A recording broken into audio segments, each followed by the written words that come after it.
Good morning everyone. Myself Alan Mina, Government PG College Dausa, BSc part first में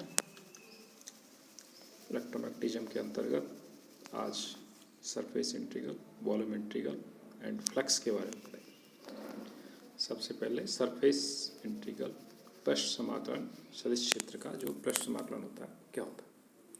माना किसी सदिश क्षेत्र में एक S एक पृष्ठ है तथा ds उस पृष्ठ में एक अल्पांश है और अल्पांश ds की दिशा माना n कैप है अकॉर्डिंग टू डायग्राम।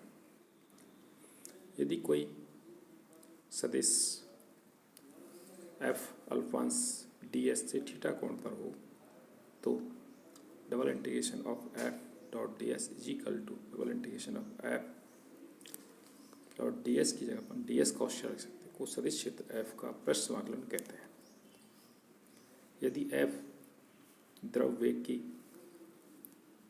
द्रव्य को रिप्रेजेंट करता है तो पृष्ठ समाकलन f डॉट ds पृष्ठ के लंबवत एकांक समय में बहने वाले द्रव की मात्रा को व्यक्त करता है। इसी प्रकार आयतन समाकलन, माना dx dy dz is equal to v, अल्पांश आयतन dv है, इस आयतन के अंदर एक सदिश फलन f है तो समाकलन triple integration of f dot D V को v आयतन पर f का आयतन समाकलन कहते हैं। सदिश क्षेत्र का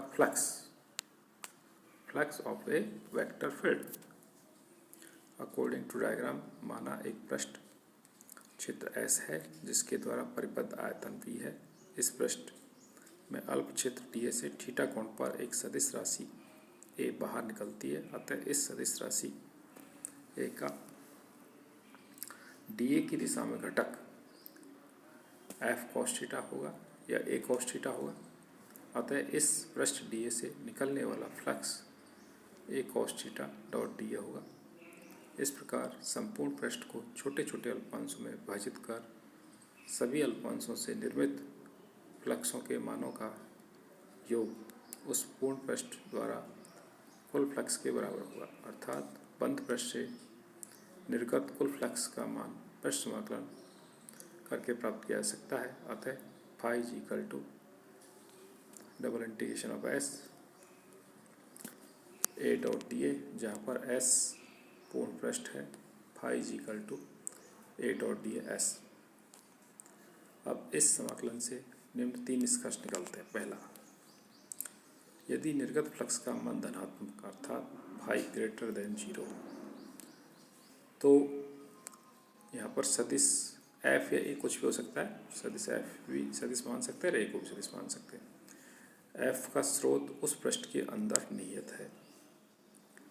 सेकंड, यदि निर्गत फ्लक्स का मान नेगेटिव है यानी कि phi is less than equal to 0 तो पृष्ठ के अंदर उस सदिश क्षेत्र का सिंक उपस्थित होगा।